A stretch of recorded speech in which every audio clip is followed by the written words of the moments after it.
Geoffroy Angers, je suis responsable du développement, transport, hydrogène et CO2 pour GRTgaz. Alors GRTgaz, comme vous le savez, c'est le principal opérateur de transport de gaz naturel en France. Et aujourd'hui, GRTgaz est impliqué dans la transition énergétique et développe une offre de solutions de transport d'hydrogène. Pourquoi le transport d'hydrogène?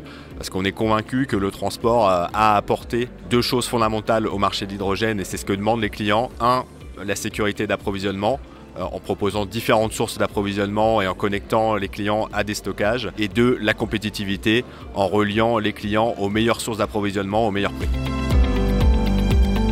Notre portefeuille de projets commence à sérieusement s'étoffer puisque en fait, on a deux gammes de projets, les projets de bassin et les projets d'interconnexion internationale. En ce qui concerne les projets de bassin, on a un premier projet Mosaïque entre la Moselle et la Sarre qui va prendre sa décision d'investissement. Ensuite, on a deux autres projets qui suivent à Dunkerque et à Fos, des zones fortement émettrices qui ont besoin de se décarboner grâce à l'hydrogène, pour lesquelles on espère lancer les études de base très prochainement. Ensuite, on a un autre portefeuille de projets qui sont les interconnexions entre les bassins, donc des grandes interconnexions internationales. On a le projet Barmar sur lequel on travaille avec nos partenaires dans le consortium et le projet Hyphen pour aller relier la zone de Fos à l'Allemagne, pour lequel on lance les premières études en ce moment.